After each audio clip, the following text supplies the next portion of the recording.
Everyone, তোমরা সবাই কেমন আছো? আশা করি সবাই ভালো আছো। আইউসি লাইফস্টাইলে সবাইকে স্বাগত জানিয়ে আজকের ভিডিওটা শুরু করলাম। সকাল সকাল রান্না বান্না করছি। সকালবেলা রান্না করতে খুবই ভালো লাগে। তার মধ্যে এদিকে বিকালবেলা তো একদমই রান্না করতে ইচ্ছে করে না। বিকালবেলা যেহেতু রোদের তাপটা বেশি আর রৌদ্রটা বেশি, গরমটা বেশি, তার কারণে সকাল সকাল রান্না করছি। সকাল সকাল রান্না করার কারণ হলো বড়মশাই যেহেতু আমার কাজে যাবে, তার জন্য সকাল সকাল রান্না করছি। আজকে অনেক দিন হলো বাড়িতে ছিল, তো আজকে আর কি কাজে বের হবে। সব সময় বাড়িতে থাকলে তো হবে না, দুই একদিন কাজও করতে হবে। এই উদ্দেশ্যে কিন্তু আজকে কাজে বেরিয়েছি। সকাল সকাল উঠে রান্না করব মসুর ডাল, চিচিঙ্গা আর আলু ভাজা করব। যেহেতু কিছুই নেই বাড়িতে, মানে যেগুলো সবজি রয়েছে ওগুলোই রান্না করব। মাছ মাংস তো অনেক দিন ধরে খাওয়া নেই। গুঁড়া মাছ তো তবুও মাঝে মধ্যে খাচ্ছি, কিন্তু বড় মাছ বা বড় পোলট্রির মাংস এগুলো তো খাওয়াই হচ্ছে না অনেক দিন ধরে। তো দুই একে বলবো বড়মশাইকে নিয়ে আসতে। মনটাও তো চায় যে মাছটা এনে খাই বা মাংস টাংস এনে খাই, কিন্তু কি আর করা যায়, পুরা কপাল যেহেতু। বাড়িতে চালও শেষ হয়ে গেছে, তো যেটুকু চাল ছিল ওটুকুই রান্না করব। শুধু সকালবেলাটা খাওয়া হলে হয়ে যাবে আর কি। তো এদিকে চালটা ধুয়ে দিব, উনুন এদিকে জ্বালিয়ে তো ভাতটাও বসিয়ে দিয়েছি। তো এটা গ্যাসে রান্না করলেও হতো আর কি, তো কেন আবার গ্যাসে রান্না করতে যাই, তো উনুনেই রান্না করলাম। তো যাই হোক, এদিকে ভাতটা বসিয়ে দিয়েছি, জল গরম হয়ে গেছে, চালটা ধুয়ে দিয়ে দিলাম উনুনে। চালটা বসিয়ে দিয়ে এখানেই বসে আছি, বসে বসে ভাবছি কি রান্না করা যায়। তারপরে অবশেষে ভাবলাম যে আলু আর চিচিঙ্গা ভাজা করি। তো ওটাই যেমন কথা তেমন কাজ। বসে পড়লাম সবজি কাটতে। সবজি কাটতে কাটতে তোমাদের সঙ্গে কথা বলি দুই একটা। তো এদিকে চাটাও বানিয়ে নেব, যখন আর কি ডালটা হবে তখনই চাটা বানিয়ে নেব। কারণ চা খেতে সকালবেলা কিন্তু বসে পড়েছে শাশুড়ি মা চা খাওয়ার জন্য। এদিকে যেহেতু গ্যাসের উনুনগুলো যেহেতু খারাপ আছে, তার জন্য কিন্তু অন্য কোনো উনুনে বানানো হচ্ছে না চা। এদিকে তো গ্যাসে ডালটা নামিয়ে নিয়ে এদিকে বসিয়ে দেবো কিন্তু চা। তো এদিকে বসে বসে আমি কিন্তু আলুটা আর চিচিঙ্গাটা কেটে নিচ্ছি। যেহেতু একটা চিচিঙ্গা ছিল, ওই চিচিঙ্গাটাই কেটে নেব। আর একটা কথাই কি বলো তো বন্ধুরা, কী যে হচ্ছে আর কী যে নেই সেটা তো একদমই ভাবনার বাইরে। এদিকে তো যুব শক্তিতে আমাদের লেট হবে ঢুকতে, কবে যে ঢুকবে একমাত্র ভগবানই জানে। দুই একটা টাকা ঢুকলে বা টাকা পেলে কিন্তু খুবই ভালো হতো। এদিকে সংসারেও দুই একটা টাকা দিয়ে খসা দিতে পারতাম। আর এদিকে শুকনো যেহেতু খড়ি রয়েছে বাইরে, ওগুলো কিন্তু শুকিয়ে টুকিয়ে বাড়ি নিয়ে এসেছে, এখন এখানে রেখে দিয়েছে। সেদিন তো দেখলেই উনুনটা সুন্দর করে বানিয়ে নিয়েছি। আজকে উনুনে কিন্তু সুন্দর করে ভাত রান্না করতে পারছি। যখন ভাঙা ছিল তখন কিন্তু হাঁড়িটা লেগে যেত লাকড়িতে, এখন কিন্তু আর সেই সমস্যাটা হয় না। তার জন্য আমার রান্না করতে কিন্তু ভালোই লাগে। এদিকে গ্যাসের থেকে কিন্তু উনুনে আমার রান্না করতে খুবই ভালো লাগে। তো এদিকে সবজিটাও কেটে নিচ্ছি। ডালটা কিন্তু আমার হওয়ার দিকে, ডালটা প্রায় হয়ে গেছে। ডালের যে ফেনাগুলো বের হয়েছে ওগুলোও নামিয়ে নেব, মানে ওগুলো ফেলে দেবো আর কি। ফেনাগুলো যখন থাকে তখন কিন্তু দেখতেই কেমন খারাপ লাগে, মনে হয় কি নোংরাগুলো বের হয়ে রয়েছে। তো ডালটা যেহেতু সিদ্ধ হয়ে গেছে, একটু ঘুটনি দিয়ে নাড়িয়ে নিলাম। নাড়িয়ে নিয়ে দেখে আবারও ফেনা উঠেছে, তো এখনই আর কি নামিয়ে নেব। তো যাই হোক, এদিকে কিন্তু রান্না বান্না সকাল সকাল আমার করতে খুবই ভালো লাগে। তোমাদেরকে বললাম, আবারও কিন্তু বলছি, এদিকে হলুদটাও ফুরিয়ে গেছে। বড়মশাইকে এখনই বললাম যে একটু হলুদের প্যাকেট নিয়ে আসো। তো যেমন কথা তেমন কাজ, হলুদের প্যাকেট নিয়ে এসে রেখে দিল। কোনো দিন তো এরকম হয়ে যায়, কথাই শোনে না আমার। সকালবেলা এগুলো নিয়ে আমাদের ঝামেলা হয়ে যায়। আর তো ধুয়ে নিলাম না কড়াইটা, ওইভাবে কিন্তু আমি পরিষ্কার করে নিলাম সোপার সাহায্যে। তো দুইটা আর কি লঙ্কাও দেবো, শুকনো লঙ্কা দুইটা কেটে কুটে দিব, তাহলে একটু ঝাল ঝাল টাইপের হবে ডালটা, তখন খেতে আর দুর্দান্ত হবে। এদিকে বেড়াগুলো দেখা যাচ্ছে বলে আমি জুম করতে চাইলাম মোবাইলটা, আর তো হচ্ছেই না। মানে জুম করার সময় কেমন জানি অন্ধকার অন্ধকার লাগছে, তখন জুম না করে ওইভাবে কিন্তু দিয়ে দিলাম। তো কী করব, ভাঙা ঘর ভাঙা বাড়ি, করার আর কিছুই নেই। যেরকম অবস্থায় সেরকম তো ব্যবস্থা, তাই না? তো এদিকে দেখতেই পাচ্ছ টেবিলের অবস্থাগুলোও কিন্তু খুবই খারাপ হয়েছে। কবে যে নিজের ঘরটা মনের মতো করে বানাতে পারবো একমাত্র ভগবানই জানে। ভগবান যতদিন না দেয় ততদিন তো কিছুই হবে না। আর আমাদেরকেও চেষ্টা করতে হবে, যখনই কোনো কিছু করতে চাই তখনই কিন্তু বিপদের মুখোমুখি হই, তার জন্য কিন্তু আর কিছুই হয়ে ওঠে না। তার জন্য বলি যে যেরকম আছে ওরকমই থাক, ভাঙা ঘর ভাঙা ঘরই থাক।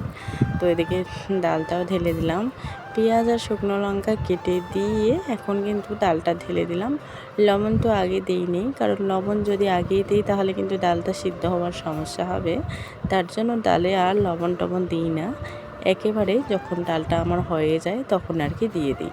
ডালটা হয়ে গেছে, নামিয়ে নিলাম। নামিয়ে নিয়ে এখন চাটা বানিয়ে নেব, কারণ চা খাওয়ার জন্য স্থির হয়ে গেছে, তো চাটাও তো বানিয়ে দিতে হবে, তাই না?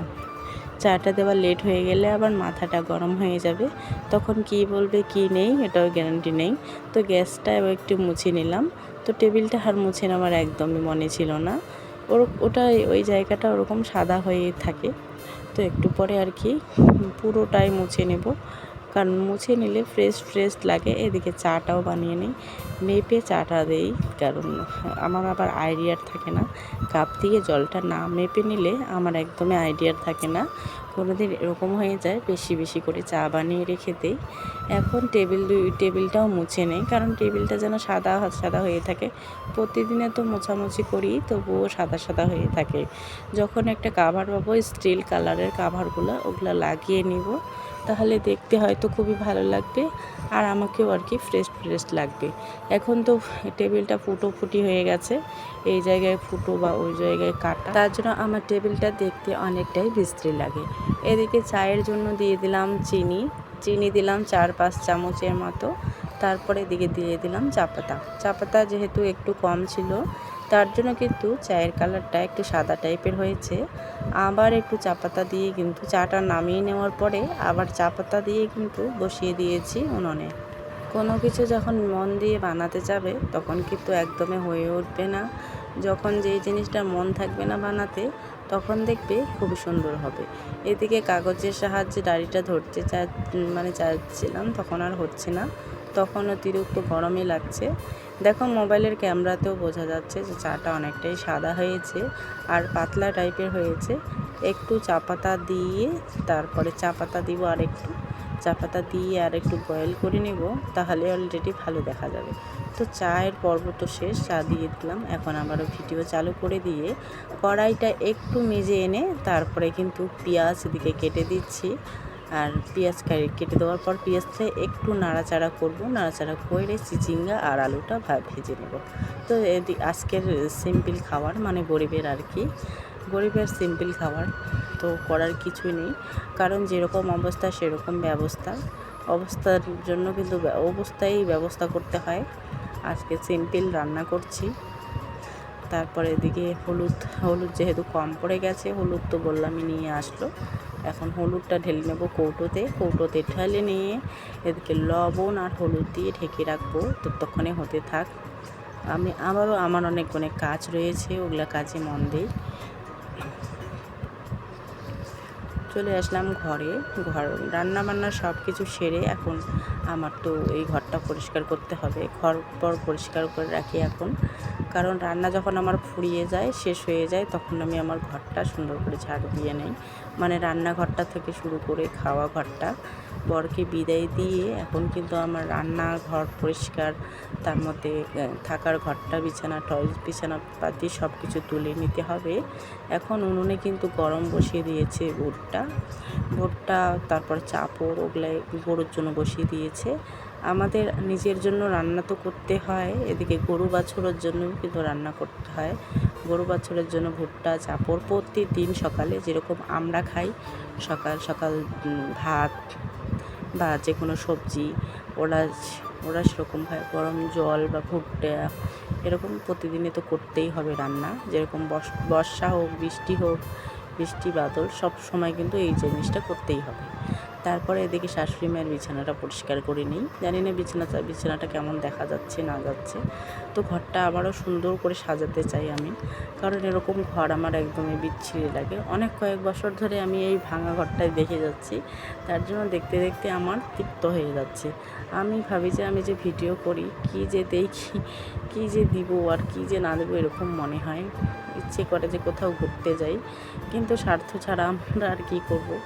ঘুরতে গিয়েও শান্তি পাবো না, কারণ যার অভাব সে কখনো ঘুরতে যেতে পারে না। কোথাও যখন যাই তখন মনে থাকে না, মানে এখানে ওখানে যখন যাই তখন তো মনে থাকে না যে একটু ভিডিও করব। আবার মোবাইলটা নিয়ে যদি ভিডিও করি তাহলে মানুষ দেখে বলবে যে ভিডিও করছি।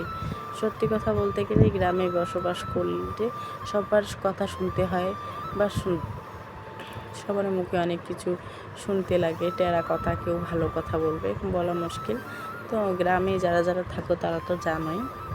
তো যাই হোক, এদিকে আমি বিছানাটা পরিষ্কার করে নিচ্ছি। আজকে আর আমি বেশি ভিডিও করব না, সকালবেলা যা করব এগুলোই তোমাদের সঙ্গে শেয়ার করব, আর কিন্তু কিছুই ভিডিও করা হবে না। তো মাথাটাও সকালবেলা আঁচড়াইনি, যেরকম মাথা ছিল সকালবেলা যেরকম করে ঘুম থেকে উঠেছি ওরকমই কিন্তু আছি, কারণ মাথাটা আঁচড়াইতে ইচ্ছে করে না এত গরমে। আর বাইরে যে গরম চালিয়েছে বলা যায় না। বড়মশাই খাওয়া দাওয়া করছে, খাওয়া দাওয়া করে রেডি সেডি হয়ে চলে যাবে কাজে। তো আমার এই বিছানাটাও পরিষ্কার করা হয়ে গেল। এখন আর কি ঘরটা ঝাড় দিয়ে নিব, ঘরটা ঝাড় দিয়ে পরিষ্কার করে নিয়ে আজকের ভিডিওটা শেষ করব। আর কোনোই ভিডিও করব না, কারণ আজকে আর এত গরমের মধ্যে হিমশিম খেয়ে যাচ্ছি, আর ভিডিও করতে ইচ্ছে করছে না। আজকের ভিডিওটা এখানে শেষ করছি। Tata, bye bye. আবারও দেখা হবে কালকে নেক্সট ব্লগে।